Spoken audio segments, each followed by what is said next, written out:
On today's episode of Gathering the Kings. As much as at the end of the day, sometimes things are not going your way, I have figured out how to enjoy the process. The journey is really everything. And if you just, things are just handed to you, if you can think about anything where you didn't actually pay for it or didn't invest or didn't have some blood, sweat, and tears, there is something about the journey. You are listening to Gathering the Kings with Chaz Wolfe, featuring fellow 7, 8, and even 9-figure business owners who have real battle scars from business and life, but have prevailed as the king that they are designed to be. We welcome high-performing entrepreneurs to the stage in order to reveal the real of the real on what it takes to build a successful business today. We dissect the good and bad decisions they've made along the way that give a true and accurate picture of the journey of success and how you too can get there. Through this dialogue, you will learn the value of growing your network and surrounding yourself with power players and kings like today's guest. Grab your pen and notebook because we're about to dive in. All right, and welcome to the stage. A good friend of mine, as I probably just mentioned, but Anthony Clervi. Thank you so much for coming on to the show here today and joining us at the King's table for Gathering the Kings today. Of course. Good morning. Glad to be here. Awesome, man. Well, obviously, the audience doesn't know this, but you and I go way back. And so we've known each other for a real long time. And it's actually been not only just a pleasure to be your friend, but a pleasure to be a business acquaintance. And we've done business together and done all sorts of different things along the way. But today, I really want to just focus in on a couple of things of your journey specifically. And the point of this show is to bring some value to our listeners. So that's what we're hoping to do today. And I know that you're going to bring it. So I'm excited. Awesome. Let's do it. Cool. Okay. So let's start with your current position. Obviously you are an owner, but tell us what industry you're in, like the workings of your business. What is it that you do right now?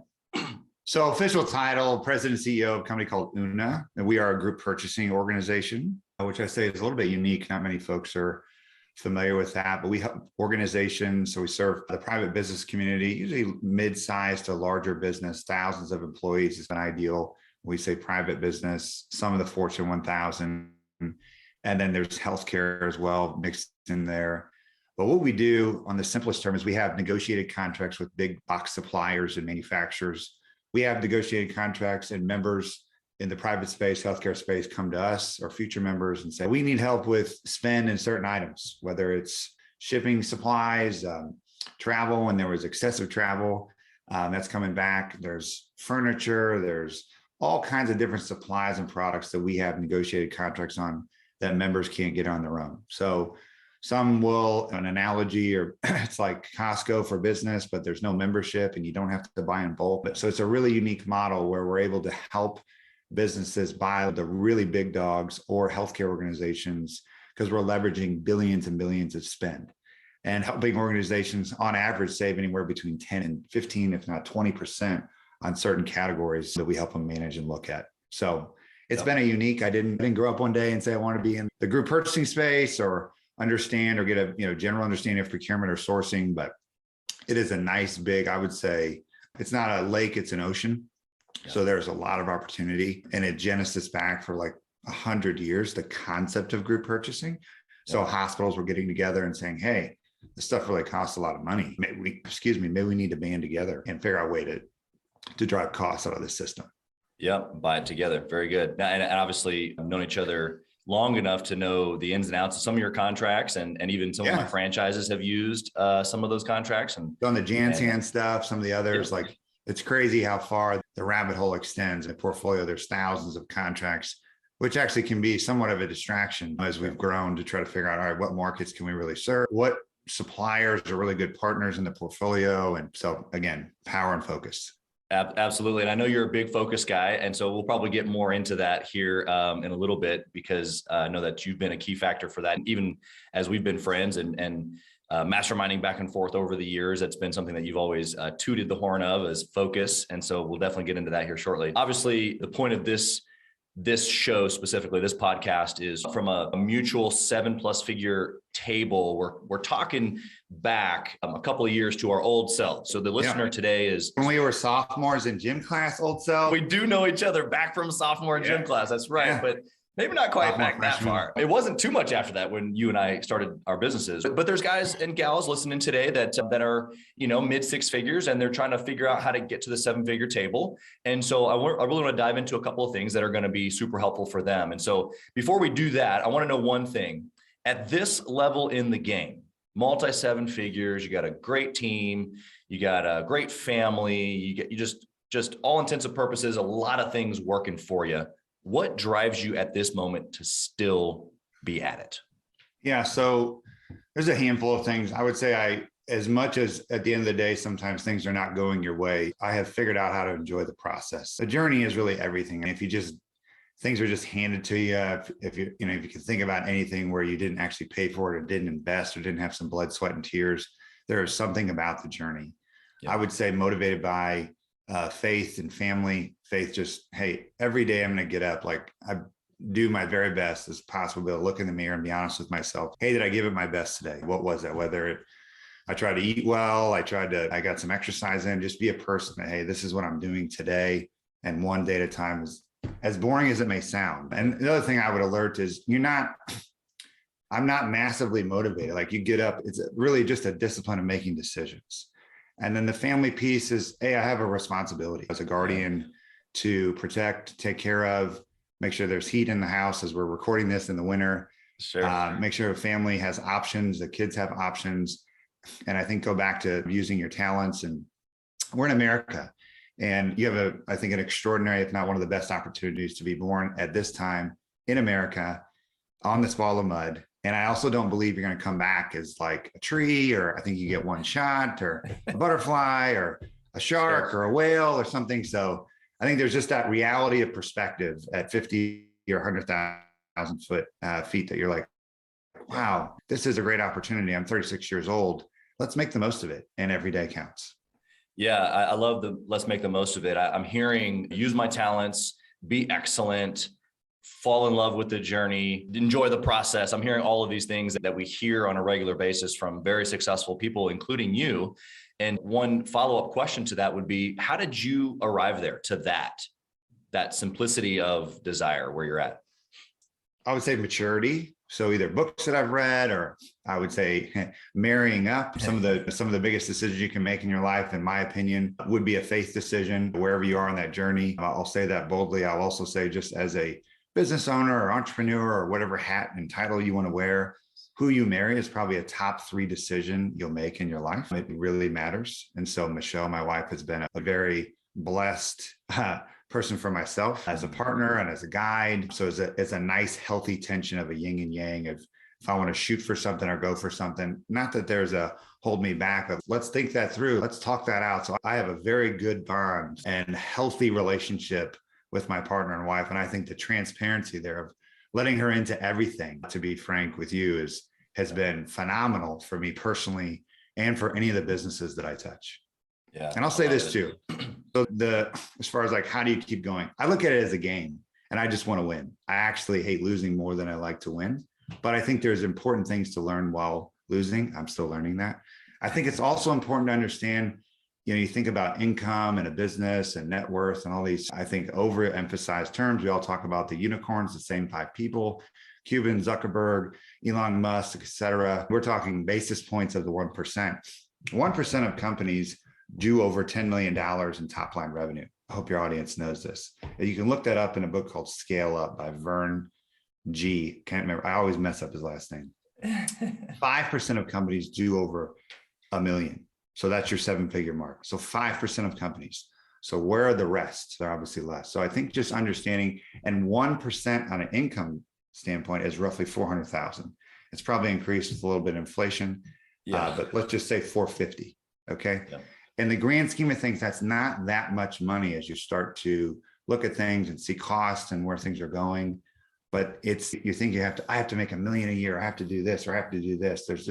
And I'm an impatient person, but just understanding the process and the game, and you're able to look back. I just cannot emphasize that enough as you're either starting or thinking about starting, or you have a nice business and want to go to the next level, the second 7-figure, even 8-figure mark.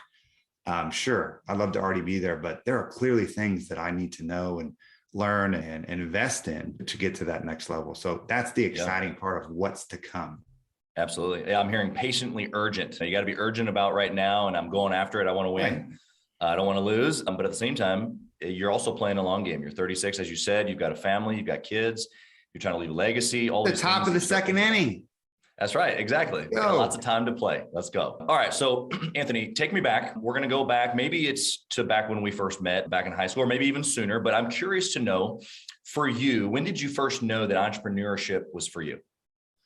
I'll use college as an example. I remember when I started interviewing from my junior year or senior year, I played baseball at a small school in McKendree. I'll give them a shout out, McKendree University.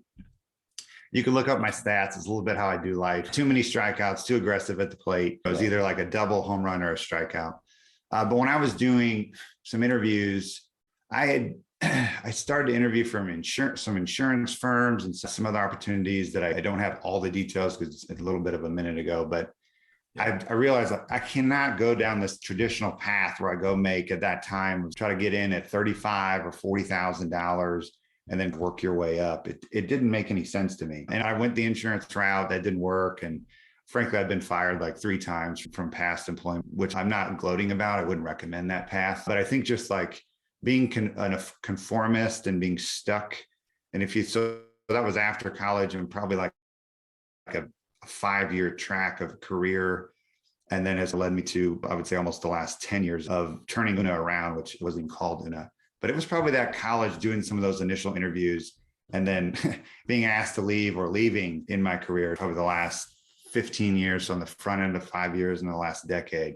I haven't interviewed in the last 10 plus years, but it was through that process, which was bumpy, but that instant moment in college, wow. So what is it that you're not interested in? Is it just the expectation of the boomers? Like you get in and work somewhere for 30 years and have your 401k, and not that I'm against that. The model just did not make sense to me. It didn't resonate. Absolutely. Yeah. Well, for the person listening here, they feel very similar, I'm sure, writing their own story, helping their own path. And that's how entrepreneurs think. And so this gig economy, just to jump in with you, like it's a new expectation. Like everybody's ramping on the millennials. And you've seen here in November, I think it was roughly like 4.5 million people have resigned. Right. Because either they're looking for better options or growth, or companies are stupid and not letting their employees go remote. They're just stuck in their ways, or there's better growth opportunities, or companies are not paying at market rates, or insert X reason why. They are just like, you know what? If I hate it, I'm not going to do it. And honestly, I think that's great. Yeah. Yeah. And two, on the backside, as you're building a team, those things that you mentioned, you have to keep in mind as you're building that team, because things are changing for sure. Okay. So tell me this real quick. How do you think your childhood or how you were raised, obviously I know your parents and a little bit of your upbringing, but how do you think that affected either you wanting to be in business, or today as you've grown and been through the struggles and the victories of a business to become successful? How do you think how you were raised played a role in that? I think, again, being born in America, I'll say it just as an individual who I didn't have to deal with divorce growing up. I had 2 parents that were awesome, loving. We had dinner at the table, TV off. We talked about things. Both sides of my family have entrepreneurs. So I was very blessed and fortunate. So my uncles on my mom's side, so her 2 brothers, have built a very successful in Minneapolis called Highway 55 Rental outside of Minneapolis, Medina. So I was around that, didn't even understand it. My brothers and his partners and team built a very successful business called Fresh Ideas. It's going to do over $50 million, or has this past year, and growing. So I think it's been ingrained in me. Our grandfather had restaurants on my dad's side. My grandfather on my mom's side, who I probably spent the most time with growing up, taught me how to shoot and he never had a job by the time I was able to. He had retired, he had bought land, he had a successful construction company, he had helped invest in his boys' rental business. So I think just that reality in those conversations, I was very fortunate to be around that. So I was ingrained with an expectation. Now, my parents were both teachers at the collegiate level, which was wonderful. And I think there was a groundedness in that was very good for me. I'm a huge fan of education, whether that be through the institutional route, or I think better, it's more of just being that's a lot of what we look at when we're hiring folks is, are you a natural learner? And if so, can you be specific on that? So those are, some of the things that I think helped ingrain, I did some of the stuff, like I had lemonade stands. I would buy and sell bikes when I was really young. But I wasn't trying to hustle baseball cards, any of that. I don't, for better or for worse, I went the sports route. So I think the competitive nature was always building and grinding at me. And baseball was really good for me, because goodness gracious, did I fail a lot, whether it's at the plate or in the field. And it's actually expected, right? If you go 3 for 10 at the major league level, you're a Hall of Famer. Obviously, I never made it to that level, but there is a natural expectation in that sport. How do you deal with and overcome failure? Exactly. And a lot of it, to your point. Okay. So let's get into the nitty gritty here. Appreciate the upbringing. I think a lot of folks can relate to that. Of course, our story here, like me and you running together, like totally two different stories of upbringing and education, but both 7-figure owners, multiple 7-figure owners. And we've come to a place where we've got family and employees and all this stuff that we're responsible for. But along the way, you and I have had to make decisions. And that's really what being a successful entrepreneur is about. Sometimes we make good decisions. Sometimes we make bad decisions. I can attest to both very good and very bad decisions. And so that's where I want to go. I want to get some really real raw stuff on the table so that the person listening today can go, you know what, I can relate to that, or maybe I can stay away from that. So let's start with the good. Tell me a good decision that you've made along the way that has enabled you to be able to get to the level that you've made. I'll just speak to Una. At the time, it's just under 10 years, but let's just say a decade because it sounds better. And I was doing contract work for Sears because I'd just been fired prior to that at my 3rd or 4th seat. And I was like, you know what? I'm done. Like, why am I doing this? I'm obviously not a good employee and I still have a lot to learn, but I saw an opportunity. So my brother is one of the partners in Una with a few others. And there was a president and leader at the time. I did some contract work. We set up a contractor relationship where I would learn the business, understand it, and go sell. And that has led to where it didn't work out for that president. I would argue good person, good leader, wrong seat, and phenomenal opportunity for me because the organization was failing. And so that created the growth equity as a turnaround, which has been interesting just as an investor. And what I've done, I've turned around a few other things. So it's just, that has been something that over the last 10 years has led to a lot of the fruit. It's my steak and potatoes right now. Where it was at the time I took a leap, but I was able to take a leap, right? I was living on my own at that, 600 square foot apartment. I didn't have a family. I didn't have all these expenses. I didn't have any debt, which I would encourage. I wasn't buying crap I didn't need, and made that leap. And I didn't quite understand it. I didn't quite understand the group purchasing space at that time. Right. We had a few other relationships that were serving restaurants, and it was a risk, but I was risking my time. I wasn't risking capital at that. It has led to where I am today, in short. Yeah.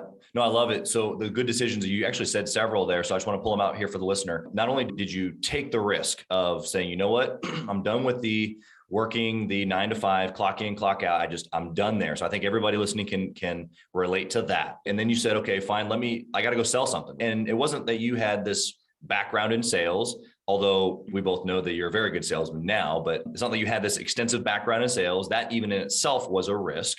And so you just decided to say, hey, let me just see what happens here. You weren't given a bunch of blue sky of like promise. It was more blue sky of let's just see what happens. If you perform, X might happen, which I would argue that's how it works in the real world.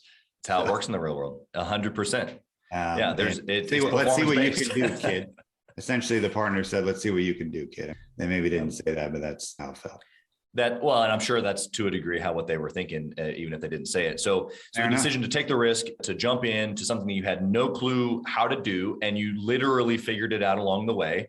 Obviously, I know the story because I was there, but I know that your customer base has changed over time. Your focus has changed over time. The general feel of the business obviously has changed dramatically over the last 10 years. It went from literally you figuring out everything to now you have a team and you're doing the thing. And obviously a lot of good choices there. So thank you for sharing that. I think we can relate to those. What about a bad choice? Maybe one or two that just, I did this. Obviously, I'm sure you learned from it because I know that's how you think, but tell us about a bad decision and how you learned from it. I want to talk about some of the employment decisions, how I was asked to leave. I think there were some bad decisions in there. I'll just share a few that I think I was just too aggressive by nature and not managing some of my aggressiveness and coloring outside the lines. And so there were some good learning lessons that I personally needed to learn. Before you got into business, you're working for somebody else, you're being too aggressive, which ended up leading you to getting fired. Yeah, there you go. There it is. Good clarification. There we go. And I think the ones that would help, there's a saying like, you learn from your mistakes, or that gets thrown around. There's no law or rule that says you can't learn from other people's mistakes. And so I would say someone going from a 6-figure, 7-figure. So hopefully this is helpful for your audience. You kind of think about entrepreneur and kind of this solopreneur. If you're a solopreneur and you've got a couple $100,000 running through that, like, you're not really an entrepreneur because you're doing everything, right? And there's a certain amount of that. That's how it starts. But I would recommend, what I've learned is through that place when I was in it, I didn't have a team.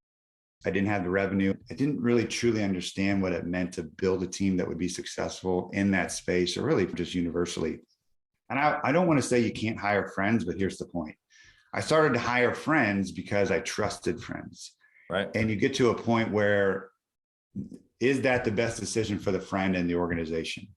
And so here was the mistake, and saying this publicly, the mistake was I was fed up for things for a long time and didn't communicate that clearly to those friends, and had to offboard those friends. And it was bumpy as hell, and it was disruptive. And now those friends are no longer friends. And so there's two things. I would be really cautious at hiring friends. Not saying you can't. And I would also say, which is actually, I'll give a highlight to Gary Vee, which I'm sure most of your audience know who Gary Vee is at this point. Yeah. He just wrote a book called 12 and a half. It's a good book, and all of his stuff is good. And one of his things, which I'm a pretty candorous person, but I lacked the candor in those conversations, just to give those two individuals a heads up of, hey, you're not meeting expectations. Here's why. And if this doesn't change, here's what's going to happen. And we had a kind of a little bit of that conversation. And I don't have a problem doing that with anybody else, but with friends, it kind of came this extra layer. And so I would say be very cautious about hiring friends. And then if you get to a point where you're beyond a solo entrepreneur, and the way to do that is think about, what is it you're doing that you don't want to do? Figure out how much it costs to do that for real, right? Lay it out, look at that for your budget for that year, and then go hire that person. You'll realize it's probably not that much. And then you can go do what you're good at. Now, I was doing that, but the process in which I did it, I shortchanged a few things. And so your mindset changes. I'm not saying you can't hire friends. I know a lot of people that do it. I'm in business with family. Yep. I think it's just, if you're going to do that and the business starts to outgrow whoever it is, you've got to make sure that if the person can move with the business or not, how you're having those conversations. They need to be just as gracious and professional on the onboarding as they are on the offboarding, I should say. So those are some poor decisions that hurt me personally. It was disruptive to the organization because we don't have 1,000 people, we have less than 15 people. And so I would say it was a turning point. I still reflect on that as we go through the process, because not everybody can come with you, right? You're not building a club, you're building an organization. And I always want to go with the theme of what is in the best interest of the organization. And sometimes that is, you have to ask people to leave, but it's important how you do it. 100%. I love how you said that, is that you have to stay true to the business. The business doesn't exist if business principles aren't followed. And that is the lifeblood of the business. You have to get sales. You have to take care of clients. You have to meet the expectations of the business. And whoever is in or on the team not meeting expectations can't be there anymore. Right. And it doesn't mean that they're a bad person, or that they shouldn't be your friend anymore. Yeah. You've got to be aware of those things to be able to be steadfast to yourself, not like to yourself individually, but to the business. Otherwise, there is no business. And so, to your point, hiring close friends, relatives is easy on the front end. In fact, it's a level, I would say. I would cautiously argue it's a false comfort. It can be, if you don't really have the seat defined. And the other thing to think about too is, if you don't make those tough calls as the leader, entrepreneur, or whatever title you want to give yourself, if you've got other players on the bus, the A players will sniff it out and say, if that's going to be tolerated, I'm out. Right. Yeah, because they desire excellence. They're A players. Right. You got it. It's not just about the pay; it's also about the environment, and they don't want anybody slowing down the ship either. Okay, so I hope that you're taking notes right now, but Anthony's spitting all kinds of fire at you right now. I'm going to recap just for just 10 seconds. Hiring, number one, pay attention. when you hire. Don't hire just anybody. That's what I heard. Okay. And in addition to that, I recommend it's called The Who. The Who. The Who, Not How. Throwing that in there. Really good book. The Who, Not How, or is it The Who? I think it's called Who. I wish I could get if you type in Who for hiring on Amazon or any of it should come out. Yeah. There you go. Good. Okay. So the Who for hiring, and you want to be purposeful in how you hire is what he's really saying. And whether that's a friend, family, or someone that you don't know, you want to be purposeful in hiring.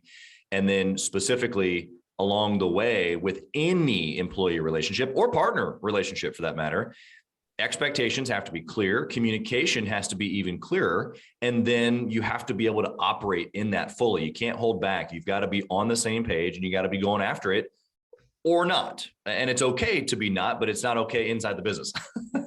Right. You got to be if you want to be successful short-term and long-term. Right. And so the person listening today is a six-figure owner, as we've mentioned, and they're wanting to get to that seven-figure mark. And one thing that you said at the beginning of this little question was, you didn't say it like this, but that's what I'm hearing is, in order to really go to seven figures, you can't do it yourself. You got to have a team. So what would you say to the entrepreneur who's out there? And we've determined this in a little bit of our language of the Gathering the Kings is that at a six-figure mark, you're in the grind, you're doing the deal. Like you and I both have been there. And to a degree, obviously, we're both still there. We still want to build and grow and push and all this stuff. But at some point, you see things from a higher perspective. You said maturity earlier. You start thinking about your team, your community, your family, buying back your time. But like right now, these guys they're in the grind. What would you give to them right now you're still in the grind, but you got to get to the place where you can see the bigger picture? I would say have patience, right? If you've set this expectation, I have to do X millions of dollars in a certain amount of time, or else, or some kind of ultimatum, I'm a failure. That's just a false paradigm. I would encourage against that dramatically. Like there have been a lot of things and setbacks where I should probably already be at eight figures with a few organizations, but I should, I could, it didn't happen, right? Things happen, things change. We had a pandemic, et cetera. What I would say is stay true to who you are and what you're good at and trust the process. Hopefully you're in a lane or business that allows for you to have, some incremental or even exponential, tough one, exponential growth. You got it out. Don't worry. You got it out. And if you do, hopefully people that pick up your trash and recycling, like they're really working hard. So I think just hoping, and ditch diggers and bricklayers and guys on the roof and gals, whatever. So just hopefully you're in an organization and a swim lane in the market that actually for your product and service has a demand at that level. Again, I can't speak to that, but let's assume it does. There's some really phenomenal books out there that talk about you as a CEO and leader. You're going to be the king chief salesperson all the way to $1 million and beyond. And so if you've developed a product and you can't sell, I would argue either figure out how to or hire a salesperson. If you're in a service-based business and you've got enough processes in place, hopefully enough to where you're out there selling the business so that the service can be brought, you're going to have to be kind of that chief salesperson, especially to $1 million. Because if you don't have the cash and really an understanding of how to lift that to seven figures, it's going to be really hard to hire people. And it's easier once it gets bigger. Once you start having some healthy EBITDA and you've got some reserves, you've got retained earnings, if you had to bring on some debt to pay that down. So a lot of these things may or may not make sense. They're fairly standard within the market. I would recommend, I've done some peer-to-peer groups, get around folks that are farther along than you are, and don't be afraid to ask for help. That would be the other thing. So I'm stuck. And I would think, there's a great book. It's called, what is it? It's the ownership book. I'm terrible with title, but extreme ownership. Oh, okay. Yeah. And just embracing that the business is where it is all because of me, all the good things and all the bad things. And I'm not saying don't focus on the good things, but if it's not where it is, where you want it to be, just recognize, okay, it's my fault. That's great. You don't need to spend a lot of time there, but you've contributed to that. What can you do to change? You're like, well, I don't know what to do. Well, then I think you need to be humble enough to ask and have some real peer-to-peer review, have a third party take it, hire a consultant, invest, because the law of the lid is real. And the lid is your capacity as the leader. And if you're not increasing your capacity, the organization can't grow. Yeah, It's 100%. fact. I hope that I'm gonna reiterate that your organization cannot grow, and especially cannot get to seven figures if you personally don't grow. But then more than that, the individual skill sets that Anthony has highlighted here, number one being sales, number two being able to duplicate yourself. You cannot do it all. And I'm speaking from the original choir of do it yourself. And this more than anybody, Anthony, in my walk of business, is just that I'm capable. So let me just get it done, because I could probably get it done better and faster than any of my people anyway. And that limiting mindset will keep you small. You have to be able to grow the team. You have to have someone else do it. You have to be okay with their 100% looking different than your 100%. Doesn't mean. And it's also not fair to expect your employees to have the same level of commitment or drive when the economics are very different. Very different. 100%. Yep. Exactly. No, that's very good perspective. And so as you grow, you've got to be able to determine what that looks like. So as that you take purposeful motion in hiring, you know exactly who you're looking for, but then also what the opportunities that you're given to them, clear expectations and communication, all of these things that Anthony have shared with us. Okay, so we're going to go speed round. We're going to wrap up here. Speed round. We got a couple questions here that I'm just going to fire at you. A 1 to 2, maybe 3-word answer. And really for the listener right now, if you haven't been taking notes, I want you to take notes, because these next couple of things are going to be the takeaways from today. If you haven't gotten anything, there's already been a lot of good stuff here, but here's a couple of really good things. Number one, Anthony, if there was only one metric that you could track in your business from now going until forever, what metric would you track?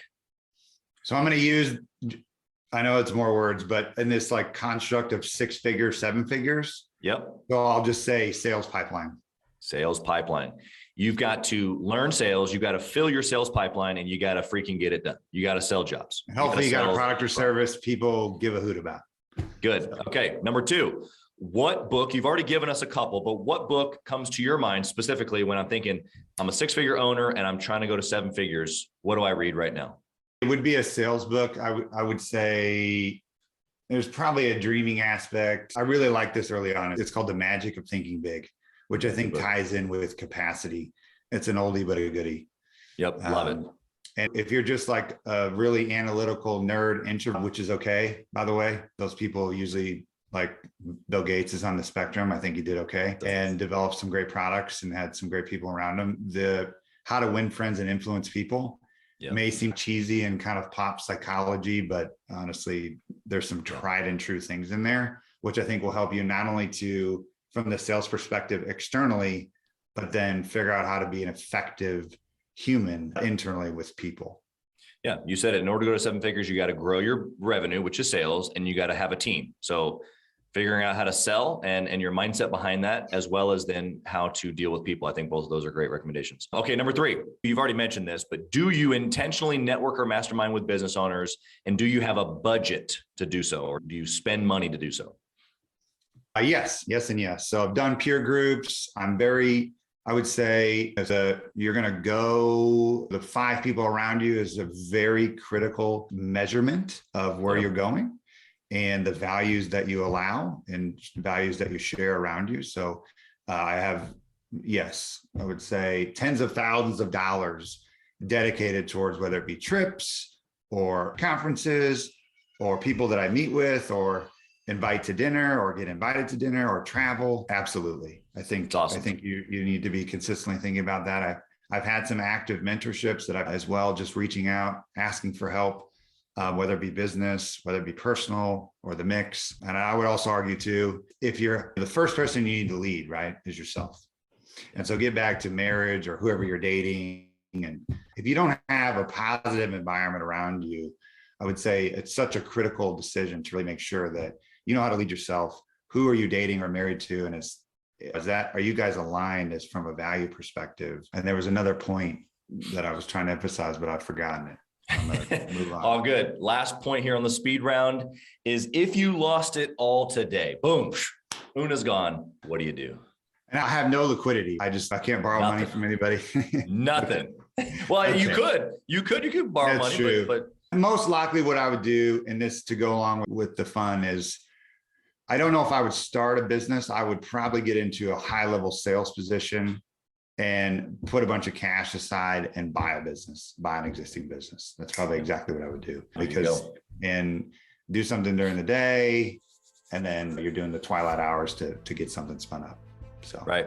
You've heard it here from the man himself, Anthony Clervi, multiple seven-figure owner. He's given you so much value today on how you can take your business, not only just from 6 figures to 7 figures, but you individually, how you level up, because that's also part of the journey. And so thank you, Anthony, for sharing your story. We so appreciate you being here, and we bless you, your family, and your business, and we'll talk to you next time. Thank you. Glad to be here, Chaz. Appreciate it, brother. Absolutely. Thanks for listening to Gathering the Kings. We hope you got a ton of value today and learned a thing or two about taking your business to 7 figures and beyond. If you desire more and want a community around you to help you get there, I want you to go to gatheringthekings.com. That's gatheringthekings.com. And I want you to apply for our next Becoming a King 90-day intensive. We are extremely exclusive by nature as a group. What that means is that we're really wanting only the entrepreneurs who take their business and targets super serious to apply. So if that's you, you think you got what it takes to level up your business, I want you to go to gatheringthekings.com and apply. And we will see you on the other side.